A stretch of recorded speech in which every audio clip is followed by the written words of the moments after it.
Nesse vídeo eu quero continuar o assunto de mudança de lei iniciado no vídeo anterior. Essa é a parte 2. Se você chegou aqui sem ter assistido a parte 1, eu vou pedir para você pausar esse vídeo, acessar o link no descritivo, ver primeiro, né, assistir primeiro a parte 1, porque fará todo o sentido na construção que nós estamos apresentando. Então você continua nesse vídeo. E esses dois fundamentos são muito importantes para verdades que serão apresentadas, para a compreensão das verdades que serão apresentadas nos próximos vídeos. Então vamos lá. No vídeo anterior falamos a respeito da mudança de sacerdócio, do sacerdócio levítico na Antiga Aliança para o sacerdócio de Cristo na Nova Aliança. Mostramos que a consequência da mudança de sacerdócio é mudança de lei, porque Hebreus 7,12 diz que onde há mudança de sacerdócio, necessariamente também há mudança de lei. Para entender a mudança de lei, falamos que a lei que regia o sacerdócio anterior, que era a lei de Moisés, ela tem prazo, ou tinha prazo de validade, expirou, e ela foi substituída por uma nova lei, chamada Lei de Cristo. Quando entendemos a mudança de lei, precisamos admitir que então a lei anterior tinha prazo de validade, tinha caráter temporário. Mas ao estudar isso, nós também vimos que a razão de ser do caráter temporário era o seu caráter profético. E mostramos que, entre outras coisas que dão à lei o caráter profético, é que ela falava por meio de sombras, por meio de figuras. Eu quero ampliar um pouquinho esse assunto abordado no final do vídeo passado, então seguimos adiante. Quando falamos a respeito das sombras da lei, Hebreus 10:1 diz, ora, visto que a lei é apenas uma sombra dos bens vindouros e não a imagem real das coisas. Colossenses 2:16, 17 diz, portanto, que ninguém julgue vocês por causa de comida e bebida, ou dias de festa, ou lua nova, ou sábados, porque tudo isso tem sido sombra das coisas que haviam de vir, porém o corpo é de Cristo. Nos dois textos, nós vemos relação com a lei e seus ritos cerimoniais, nós vemos a menção de que eles eram sombras, e nos dois nós vemos que essas sombras eram sombras de bens vindouros, ou coisas que haveriam de vir. O que é que nós entendemos a partir disso? Né? Quando a Bíblia diz que a lei não tem imagem real, como está lá em Hebreus 10:1, mas a sombra, o exemplo que eu dei no vídeo anterior e repito é, imagine a mão sendo projetada como, né, sobre uma mesa que eu tenho aqui adiante de mim. O que nós vemos, por conta da luz que vem de cima, é a projeção embaixo da sombra, que não é a imagem real da mão. Ela é plana, não tem o efeito 3D, nem o redondinho dos dedos, ela não tem cor, né? Na sombra não tem a textura da pele, por exemplo, mas é muito similar, porque tem a mesma quantidade e disposição de dedos. Quando a Bíblia usa esse exemplo, está dizendo que o que você tinha na lei não era imagem real. A imagem real estava no futuro. Agora, esses bens futuros, que seriam concretizados só em Cristo quando ele viesse, projetavam do futuro para o passado sombras. O que eram essas sombras? Codificações proféticas daquilo que Deus estava fazendo. Falei no vídeo anterior que a mudança de lei para graça não é uma mudança no plano de Deus. Jesus não veio alterar o plano, Jesus veio cumprir o plano, porque tudo o que ele fez foi previsto, anunciado e profetizado pela própria lei, pela própria Escritura. No entanto, o exemplo que eu dei é, quando olhamos para a mão e a sombra, a gente vê uma conexão imediata entre as figuras, são similares. Porque os dois estão no campo de visão, é fácil relacionar. Mas eu também disse, no exemplo do vídeo anterior, que se tiramos a mão do campo de visão, mesmo sem vê-la, ao olhar para a sombra, a gente sabe sombra do que é, porque a mão é uma figura conhecida na nossa mente. Nós já temos a imagem mental, mesmo se ela não estiver no campo de visão. Mas se nesse exemplo você trocar a mão por um objeto desconhecido e o objeto desconhecido está fora do campo de visão, o que você vê sendo projetado não pode ser entendido. Quando será entendido? Somente quando aquilo que o projeto entrar no campo de visão. Então a gente pode fazer a relação. Era isso projetando a sombra, porque então nós vamos ver a semelhança. Durante a revelação do Antigo Testamento, eles viam sombras, mas não enxergavam o que as projetava. Quando isso se tornou claro? Quando tudo se concretiza em Cristo a partir da nova aliança. Aqui faz muito mais sentido a declaração de Jesus. Eu não vim revogar a lei, não vim meter o pé, não é mero descarte, eu vim cumprir. Né? Jesus está dizendo, eu sou o cumprimento de tudo o que foi anunciado. O próprio Jesus pontua isso.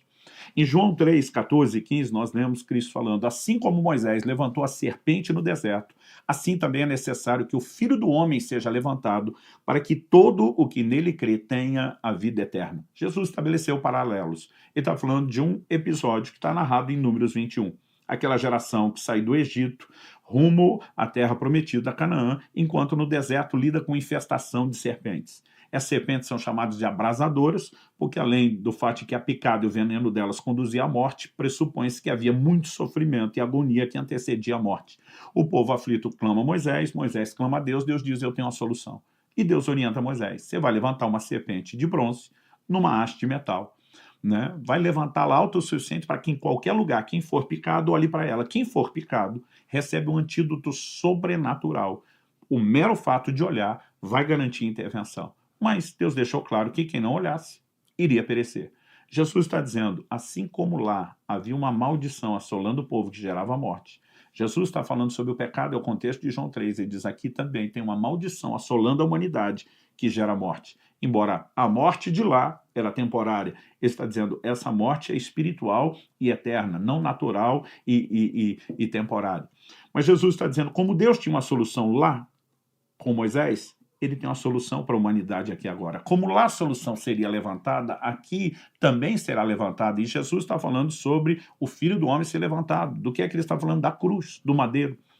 Então Jesus, obviamente, está aproveitando um paralelo, né? Lá, Deus mandou que uma figura da maldição que os assolava fosse levantada. Por que uma serpente tinha que ser levantada? Porque era a figura da maldição. No exemplo de Jesus não é diferente. Se a maldição era o pecado, uma figura do pecado seria levantada. Como o pecado não tem uma imagem palpável, Jesus é executado, mesmo sendo homem santo e justo, sem nunca ter pecado, como se fosse um criminoso, o pior dos pecadores, porque era necessário que a figura do problema fosse levantada. Lá atrás, Deus escolheu o bronze, que tipifica juízo. Na entrada do tabernáculo, por exemplo, quando você passava a porta do tabernáculo de Moisés, o primeiro objeto era o altar do holocausto, onde se fazia o sacrifício pelos pecados. O que é que Deus mandou fazê-lo? De bronze. O bronze na tipologia bíblica sempre está relacionado com o juízo e normalmente no contexto do pecado. Então, Deus estava dizendo, por meio dessa figura, que em Cristo ele julgaria os nossos pecados para que nós fôssemos inocentados. 700 anos antes, Isaías profetizou, o castigo que nos traz a paz estava sobre ele. Agora, assim como lá em Moisés, se quem foi picado olhasse para a serpente, recebia o livramento, né, que Deus estava oferecendo a salvação, mas quem não olhasse não recebia. Jesus, na sequência desse texto, é que ele cita o versículo mais conhecido da Bíblia do mundo, porque Deus amou o mundo de tal maneira que deu seu Filho unigênito para que todo aquele que nele crê não pereça, mas tenha a vida eterna. Crer é o ato de olhar para Cristo, reconhecer o que ele fez e se apropriar. Isso nos traz salvação, como nos dias de Moisés trazia para eles em relação à picada da serpente. Mas aquele que não crê, Jesus diz no verso 18, já está condenado, porque recusar olhar para Cristo e crer no que ele faz é a mesma atitude de quem lá atrás picado não olhava para a solução que Deus oferecia e não aceitando a solução de Deus, essa pessoa estava condenada. Em toda a Escritura nós temos paralelos. Portanto, a lei tinha caráter profético e Jesus está dizendo, eu vim cumprir essas figuras. Isso precisa fazer com que a gente olhe com muito carinho para o Antigo Testamento, sem essa ideia de que porque houve mudança de lei a gente sai jogando tudo fora. Há uma forma correta de entender os desdobramentos da compreensão da mudança de lei, né? Então, por exemplo, em todo o Antigo Testamento nós temos a figura de um substituto. Paulo escreve aos Coríntios e chama Jesus de o nosso Cordeiro Pascal, né? Um cordeiro era morto nessa noite em que se celebrava a Páscoa, e isso, a morte dele, era figura do sacrifício que era demandado de nós, mas há uma substituição. Paulo diz que isso aconteceu em Cristo. O próprio João Batista, como disse no vídeo anterior, diz sobre Jesus, eis o Cordeiro de Deus que tira o pecado do mundo. Aquele cordeiro substituto do sacrifício, do dia da expiação, é uma figura do próprio Cristo. Ou seja, nós precisamos entender esses elementos proféticos. Jesus diz em João 8,56, Abraão viu o meu dia e se alegrou. Quando?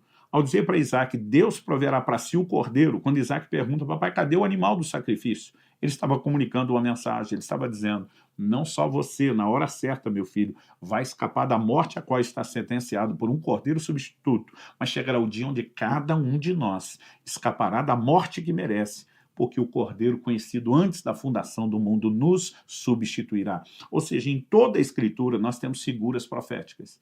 Então essas sombras projetadas na lei, que são de bens vindouros, elas davam o quê? O que eu chamo de uma codificação profética. Elas só seriam entendidas quando aquilo que as projetasse se revelasse. É por isso que Paulo, Quando escreve no Novo Testamento, ele repete várias vezes a expressão de que o evangelho é um mistério, o segredo guardado. Olha o que ele diz em Romanos 16, versos 25 e 26. Ora, ao Deus que é poderoso para confirmar vocês, segundo o meu evangelho, e a pregação de Jesus Cristo, conforme a revelação do mistério, guardado em silêncio desde os tempos eternos. Ou seja, Deus decidiu revelar agora o que ele manteve escondido desde os tempos eternos, e que agora tornou-se manifesto, leia-se, revelado, e foi dado a conhecer por meio das escrituras proféticas, segundo o mandamento do Deus eterno, para a obediência da fé entre todas as nações.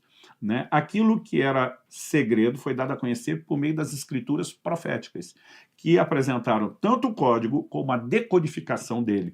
Ou seja, isso nos faz compreender por que houve mudança de lei, para que tudo aquilo que fosse sendo preparado ao ter o seu cumprimento nos introduzisse numa nova etapa e com um novo sentido. Dito isso, eu quero abordar aqui algo que não pode ser ignorado. Depois de entender o tópico que abordamos em primeiro lugar, que eram as sombras da lei, a segunda verdade que nós precisamos entender aqui é a resposta à pergunta. Então, vou trabalhar como tópico com a pergunta. A lei mosaica deixou de vigorar? Então, a partir da concretização da nova aliança, como é que eu e você devemos olhar para aqueles mandamentos e preceitos da lei de Moisés? É evidente que eles caducaram. Romanos 7,6 diz assim, agora, porém, estamos livres da lei, pois morremos para aquilo a que estávamos sujeitos, para que sirvamos de maneira nova, segundo o Espírito, e não da maneira antiga, segundo a letra. Né? Em Hebreus 7, os versos 11, e depois vou ler 18 e 19, diz assim, portanto, se a perfeição fosse possível por meio do sacerdócio levítico anterior, pois foi com base nele que o povo recebeu a lei, que necessidade haveria ainda de que se levantasse outro sacerdote segundo a ordem de Melquisedeque, não segundo a ordem de Arão? Né? Por que substituir sacerdócio se não fosse para substituir lei? Então, o texto continua e diz, portanto, por um lado, se revoga a ordenança anterior por causa da sua fraqueza e inutilidade, pois a lei nunca aperfeiçoou coisa alguma, e por outro lado, se introduz esperança superior pela qual nos achegamos a Deus. Então, revoga a ordenança anterior. O texto que citamos no vídeo anterior de Hebreus 9:9 fala que os ritos cerimoniais da lei eram uma parábola para a época presente. Sua aplicação é simbólica, sua alegoria é profética, né? Mas o verso 10 de Hebreus 9 diz que não passam de ordenanças da carne, baseadas somente em comidas, bebidas e diversas abluções, impostas até o tempo oportuno da reforma.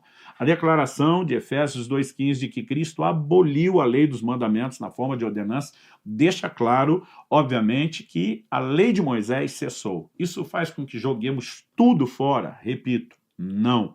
Em primeiro lugar, porque há muito desse material com elemento profético que vai fazer sentido no Novo Testamento. Aliás, eu gosto de dizer que o Novo Testamento ele explica o velho, enquanto que o antigo, por sua vez, ilustra o novo. Agora, se a lei de Moisés não cessou de forma literal, nós teríamos alguns problemas, como, por exemplo, explicar a não obediência de Jesus, registrada no capítulo 8 do Evangelho de João. Paulo escreve aos Gálatas e diz que Cristo nasceu sob a lei. Isso significa não apenas uma referência cronológica de quando Jesus veio na época da lei, mas traz consigo implícita a ideia de que Cristo foi sujeito à lei. Aliás, Hebreus 4,15 diz que ele foi tentado em todas as coisas, mas sem pecado. Quando a Bíblia diz sem pecado, nós precisamos entender a definição de pecado. 1 de João 3,4 diz que o pecado é a transgressão da lei, o não cumprimento. Então, a única forma de entender que Jesus não pecou é que ele obedeceu à lei. Não há como trabalharmos de uma forma diferente dessa lógica. E a Bíblia sustenta o fato de Jesus não ter pecado. Não só em Hebreus 4,15. Segundo aos Coríntios, capítulo 5, verso 21, diz, aquele que não conheceu o pecado, Deus o fez pecado por nós. Ele não conheceu o pecado. Romanos 8,3 diz que Deus enviou seu Filho em semelhança de carne pecaminosa. Ele vem com corpo parecido, mas sem a natureza pecaminosa que temos. Ou seja, ele nasceu sem pecado, viveu sem pecado, ele nunca pecou. E a definição de pecado é o não cumprimento da lei. Então, dito isso, como conciliar essa declaração com o que lemos em João, no capítulo 8? Em João, no capítulo 8, as pessoas trazem para Jesus uma mulher apanhada em flagrante adultério e fazem um comentário. Na lei, Moisés ordenou que tais pessoas sejam apedrejadas. E aí vem a pergunta.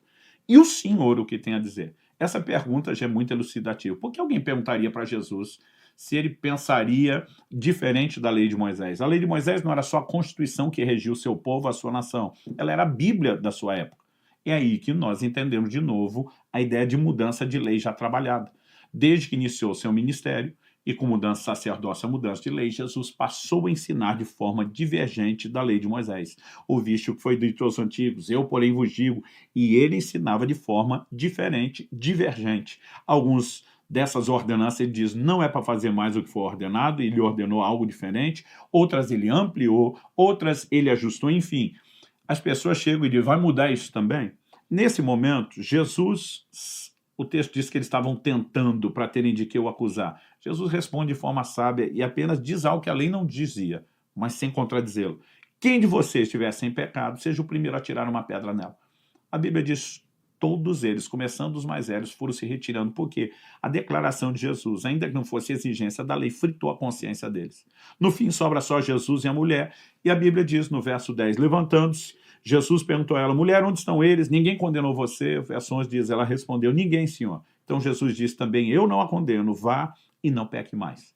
Ninguém ter condenado a mulher, eu consigo entender, porque mesmo que esse povo não tenha se rebelado à lei de Moisés, a consciência deles gritou, cada um deles deve ter pensado, eu é que não tenho moral para isso. A pergunta é, por que Jesus não condenou a mulher? Por que Jesus não apedrejou a mulher?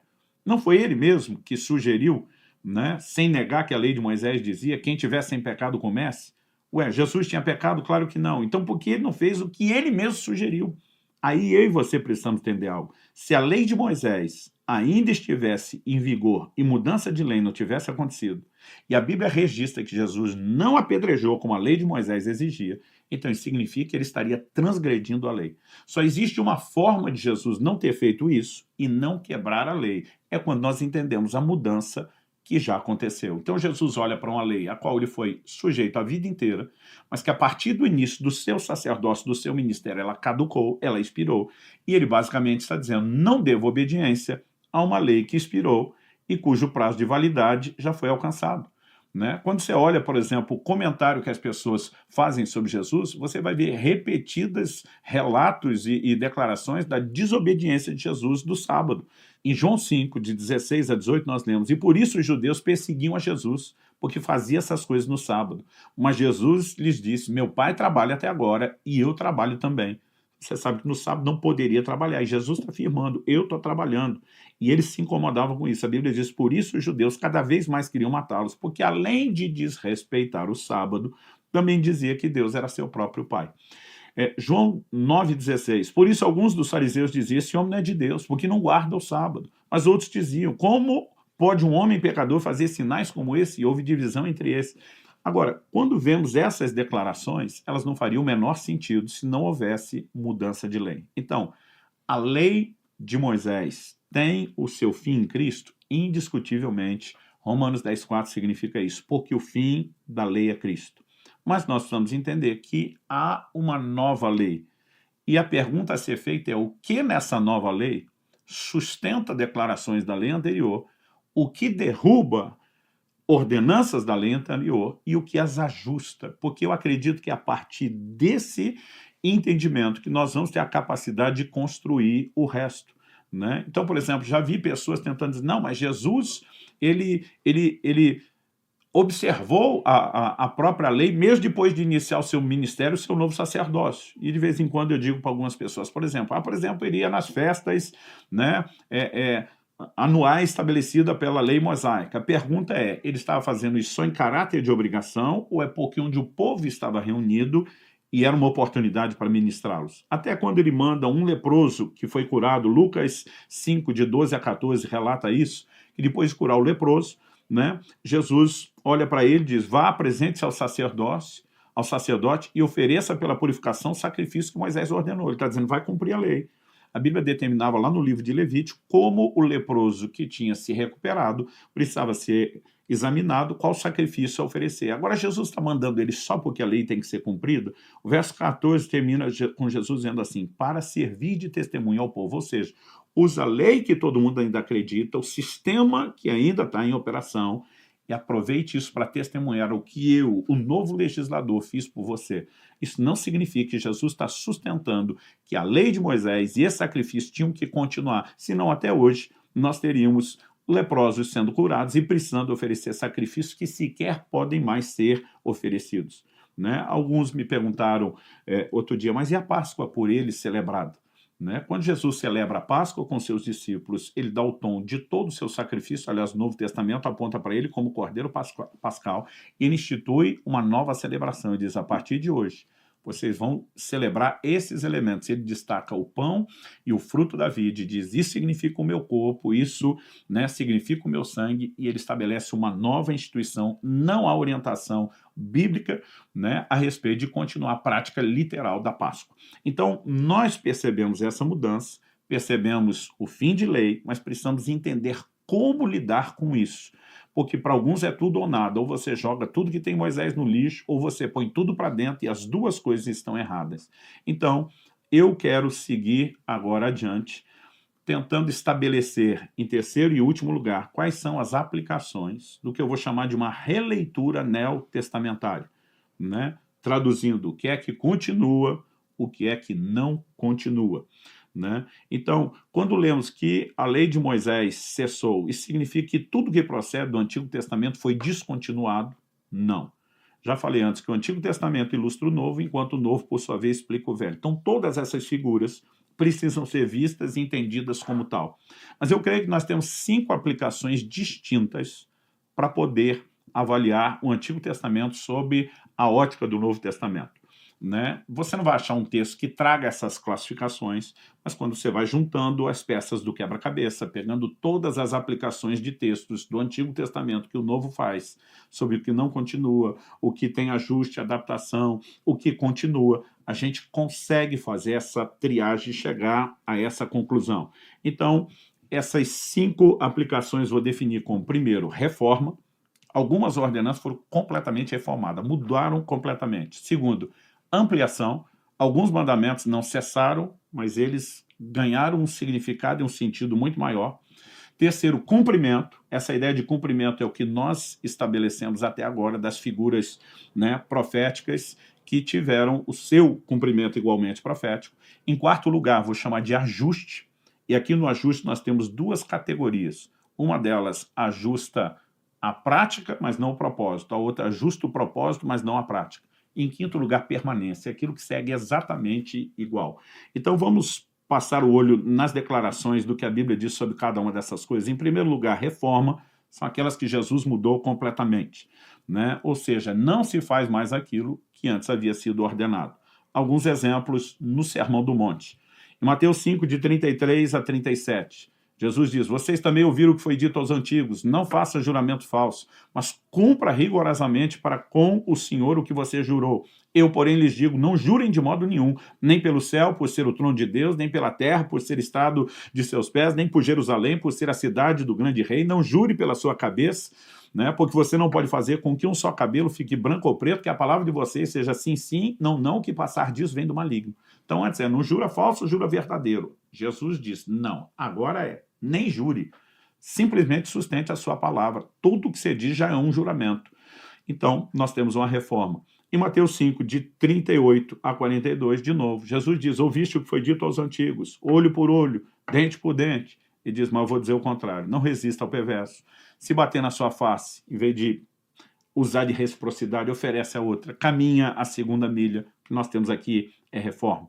Em Mateus 5, de 43 a 45, Jesus diz, ouviste o que foi dito aos antigos. Ame o seu próximo, odeie o seu inimigo. Ele vai dizer, não, eu vou dizer outra coisa, agora é para amar o inimigo, é para orar por ele. Então isso reforma. Eu acho que os exemplos são suficientes. Ampliação. Vou dar mais 2 exemplos do Sermão do Monte, onde Jesus, o novo legislador, está mexendo no que foi dito antes e trazendo comparações depois. Vocês ouviram, Mateus 5, de 27 a 30, vocês ouviram o que foi dito, não cometa adultério.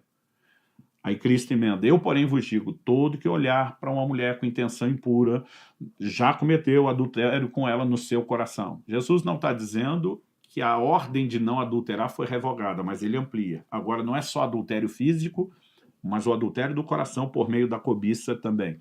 Em Mateus 5, 31 e 32, também foi dito, aquele que repudiar sua mulher deve lhe dar carta de divórcio. Em outro texto, Mateus 19, Jesus diz, Moisés vos permitiu dar carta de divórcio, ainda que ele justifique a pela dureza do coração. Agora ele diz, eu, porém, lhes digo, quem repudiar sua mulher, exceto em caso de relações sexuais ilícitas, a expõe a se tornar adúltera, e aquele que casar com a repudiada comete adultério. A mesma exceção será apresentada em Mateus no capítulo 19. Então Jesus, ele mexe no assunto do divórcio, que antes tinha sido banalizado. Lá em Mateus 19 ele diz, não foi assim desde o início, com o primeiro casal, Adão e Eva. Ele deixa claro, não será assim agora. A exceção da lei de Moisés foi por causa da dureza do coração de vocês, a nova aliança trouxe mudança de coração, então agora só pode acontecer o divórcio dentro dessa única exceção. Então, ele não impediu totalmente o divórcio, mas agora nós temos uma diminuição, uma restrição e uma ampliação da valorização do casamento. Terceiro lugar, o cumprimento das figuras proféticas. Já falei bastante disso e das sombras, mas quero dar alguns exemplos práticos. Por exemplo, a circuncisão ela foi estabelecida antes da lei de Moisés, era uma aliança de Deus com Abraão, e Paulo, escrevendo aos Romanos, chama isso, né, de o selo da fé que Abraão teve. Quando chega no Novo Testamento, Romanos 2, 28 e 29, fala que a circuncisão é do coração e não na carne. Colossenses, capítulo 2, nos versos 11 e 12, fala que nós somos circuncidados em Cristo. Ele usa a expressão circuncisão de Cristo e diz que ela aconteceu no batismo, que hoje é o selo da fé. Então, a circuncisão ela não foi meramente extinta no sentido de eliminar. Aquilo que era simbólico tem um cumprimento profético. Então, ela continua através do seu simbolismo, mas não de forma literal. O mesmo se dá com a oferta de incenso. Era ordenança por estatuto perpétuo. Mas quando você lê Apocalipse 5, verso 8, a Bíblia diz, diante do trono de Deus hoje, o incenso são as orações dos santos. Então hoje nós não oferecemos mais incenso de forma literal, mas aquela ordenança, ela permanece através do cumprimento da sua figura, e nós somos obrigados a orar sem cessar, assim como o incenso é oferecido continuamente. Mesma coisa com as festas, né? A celebração da festa anual da Páscoa, não cumprimos de forma literal. Mas depois de dizer aos Coríntios que Cristo é o nosso Cordeiro Pascal, Paulo diz, celebremos a festa, não com o velho fermento da maldade e da malícia, mas com os asmos da sinceridade e da verdade. Então aqui ele está falando de um sentido espiritual, onde a festa continua sendo celebrada, mas não de forma literal. Então cessa a literalidade da celebração, mas não a sua continuidade, né? A mesma coisa podemos falar em relação à celebração das primícias, por exemplo.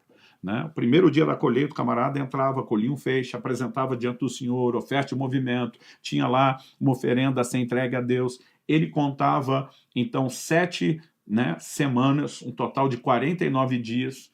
Quando chegava o dia seguinte ao sábado, o primeiro depois da colheita, onde ele move, era o dia seguinte ao sábado, um domingo. Depois de 49 dias, terminava a 7ª semana com o 7º sábado, o dia seguinte, de novo, um domingo, havia uma nova oferta, e aliás aqui era a festa de Pentecostes, significa 50, o prazo de 50 dias. Você chega no Novo Testamento e descobre que Jesus ressuscita no dia depois do sábado, o domingo. Ele é chamado em 1 Coríntios 15, 20, as primícias...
dos que dormem.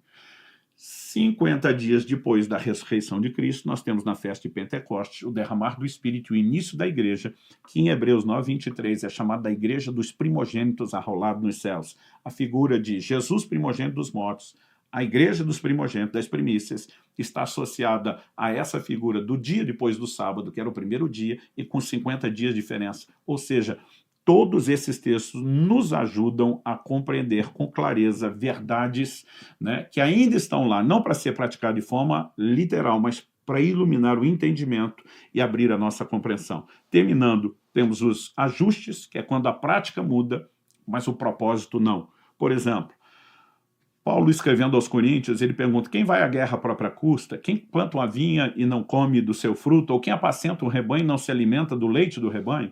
Ele diz: será que eu digo isso apenas como homem? Não é verdade que a lei também o diz? Né? Porque na lei de Moisés está escrito, ele cita Deuteronômio 25:4, não amarre a boca do boi quando ele pisa o trigo. Então ele pergunta: por acaso Deus está preocupado com boi? Será que não é certamente por nossa causa que ele está dizendo isso? É claro que é por nossa causa que isso está escrito. Né? Então, ao fazer essa declaração em 1 Coríntios 9, de 7 a 10, ele mostra que a prática literal de não amarrar a boca do boi cessou, mas o propósito, quem trabalha tem direito ao sustento, continua. E ele diz: isso fala em figura do obreiro de Cristo que hoje tem o seu sustento. Então, a prática mudou, o propósito não. Agora, quando falamos a respeito do dízimo, em Hebreus, no capítulo 7, a Bíblia nos mostra o texto onde Abraão entrega os dízimos a Melquisedeque e claramente apresenta a figura de que ele simboliza, ele é a figura daquele que vive de Cristo. E ele fala que quando Abraão se curvou diante de Melquisedeque, Levi, que seria o bisneto de Abraão, que ainda nasceria no futuro, do qual viria a tribo sacerdotal, se encurvou para entregar os dízimos a Melquisedeque, que é a figura de Cristo. É lógico que Levi não estava literalmente ali, mas na simbologia a Bíblia está dizendo que quando Abraão se encurva para entregar os dízimos, a tribo de Levi se curvaria no futuro diante do novo sacerdócio. O contexto é mudança de sacerdócio do Levítico para o de Cristo. O sacerdócio levítico se curvaria diante de Cristo para lhe entregar os dízimos e dizer: aquilo que nos foi dado temporariamente, agora é seu. Se isso não é a passagem dos dízimos da antiga para a nova aliança, me diga o que é. Então, a prática do dízimo continua, mas o propósito mudou. Porque antigamente ele era para o sustento do obreiro, agora ele celebra e honra o próprio Cristo. E o obreiro no Novo Testamento, diferente do Antigo, tem salário, né? Não vive do dízimo das pessoas. Aliás, o Novo Testamento tinha inclusive política salarial. Jesus falou sobre o dízimo. Quando ele diz: dai a César o que é de César e a Deus o que é de Deus, ele está falando de uma contribuição que é percentual ao ganho, assim como o imposto, a parte de Deus também. Não há outro tipo de contribuição que caiba aqui. Em Mateus 23, Jesus diz no verso 23 dos escribas fariseus que davam o dízimo do endro, né, do cominho, da hortelã, e diz: vocês deviam fazer essas coisas sem omitir outras. Quais? Ele fala de pessoas que estavam desprezando os preceitos mais importantes da lei: a justiça, a misericórdia, a fé. Verdades seriam reveladas na nova aliança. Então ele diz: você pode continuar o dízimo sem omitir essa. Na mudança de lei, o dízimo não é descartado. Mas, embora a prática continua, o foco e o propósito mudam. Em último lugar, nós temos a permanência. São os valores morais que não mudaram, não tiveram mudança nem de prática, nem de propósito. Por exemplo, o adultério era proibido. Jesus amplia o sentido de adultério, mas ele continua proibido. E Hebreus 13:4 fala que digno de honra entre todos seja o matrimônio, porque Deus julgará os impuros e os adúlteros. Né? A questão do homicídio antes proibido. Apocalipse 22:15 diz: de fora ficarão os assassinos. O mandamento de honrar os pais, ele é sustentado em Efésios 6, 2 e 3, numa carta que é dirigida aos crentes gentios, para quem a lei de Moisés não tem continuidade, mas o valor moral permanece. Honre o seu pai e sua mãe, que é o primeiro mandamento com promessa, para que tudo vá bem com você e você tenha uma longa vida sobre a terra. E a proibição da idolatria. Um dentre muitos textos do Novo Testamento, 1 Coríntios 10, 14. Portanto, meus amados, fujam da idolatria, assim como no Concílio de Jerusalém, o proíbo do consumo de sangue sustenta as declarações que nós temos na lei. Então, quando avaliamos esses 5 aspectos, eu acredito que nos ajudam a ter um entendimento do que passa e do que não. Reforma, ampliação, cumprimento, ajuste e permanência. Eu acredito com essa ótica, com o conteúdo dos 2 vídeos, podemos entender melhor algumas verdades, inclusive o assunto do próximo vídeo, que tem gerado muita confusão, que diz respeito à guarda do sábado.